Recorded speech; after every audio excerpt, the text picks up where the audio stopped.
के घर में घुस करके उन्हीं के आतंकियों को मारा है। अब आपको बताते हैं कि आतंकी वो कौन कौन से अड्डे हैं जो तबाह हुए। सबसे पहले पहलगाम का बदला लिया गया है, लश्कर सवाई 26/11 का बदला लिया गया है, मुरीदके में जो कैंप था उसे पूरी तरीके से तबाह कर दिया गया। वो हेडक्वार्टर की तस्वीरें आपने देखी। इसी के साथ आपको बताती हूँ कि पुलवामा का बदला बहावलपुर में लिया गया है। किस तरीके से बहावलपुर पाकिस्तान का 12वां सबसे बड़ा शहर है और वहां पर किस तरीके से आतंकी ट्रेनिंग कैंप चलाए जा रहे थे, हेडक्वार्टर बनाए गए थे, उसे तबाह कर दिया गया है।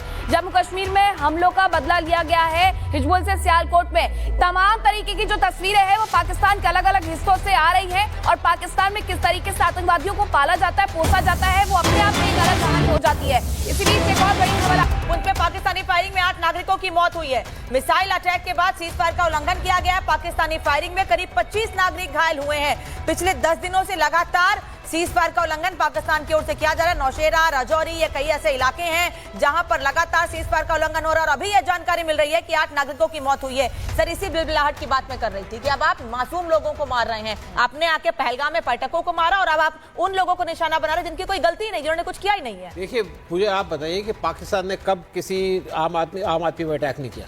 आम लोगों पे अटैक किया ना, सिविलियंस को मारते रहे ना हमेशा।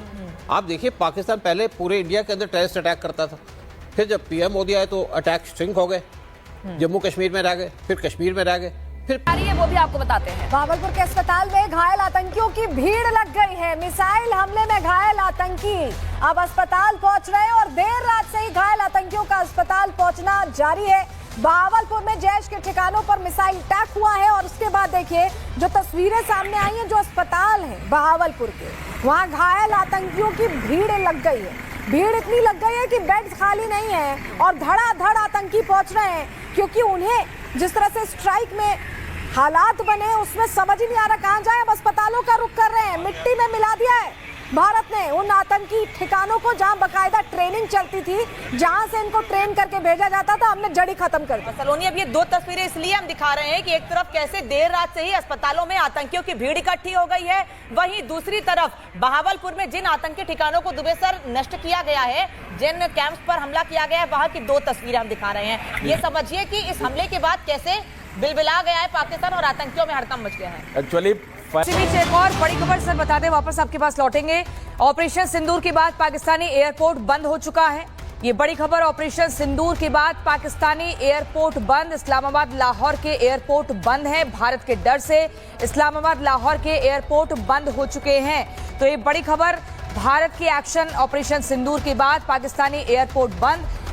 पाकिस्तान इतना ज्यादा डर गया है कि इस्लामाबाद और लाहौर के एयरपोर्ट बंद किए जा चुके हैं। दुबे सर, अभी तो और चीजें बंद होंगी क्योंकि 4 दिन का ही गोला बारूद था और जो ये ऑपरेशन स्ट्राइक की गई है, मैं आपसे समझना चाहूंगी कि यहाँ से जो वॉर है और ज्यादा एस्केलेट होगी या हम ये माने कि ऑपरेशन सिंदूर के तहत भारत ने अपना बदला ले लिया है? अभी सारा कुछ इस बात पर मुनासिब करेगा कि पाकिस्तान का क्या रिस्पांस मैकेनिज्म होता है। करके उन 9 ठिकानों के बारे में हम बता रहे हैं। तो टारगेट नंबर 1 बहावलपुर, जहां पर जैश ए मोहम्मद ने पूरी तरीके से अपनी जो एक पूरी फौज तैयार कर रखी थी। यहां मुरीद के टारगेट नंबर 2, जहां सीमा से 30 किलोमीटर की दूरी है। और यहां पर की जो खबर है ये भी हम आपको बताते हैं कि लश्कर तैयबा का एक बड़ा कैंप ये बन रहा था, बनाया जा चुका था, जिसे खत्म कर दिया गया, बर्बाद कर दिया गया। टारगेट नंबर 3 की तरफ बढ़ते हैं और टारगेट नंबर जो 3 है वो है गुलपुर और एलओसी से इसकी दूरी होती है 35 किलोमीटर मात्र। लेकिन पुंछ आतंकी हमले के आतंकियों का एक बड़ा बेस था, इस बेस को भी धराशायी कर दिया गया, खत्म कर दिया गया।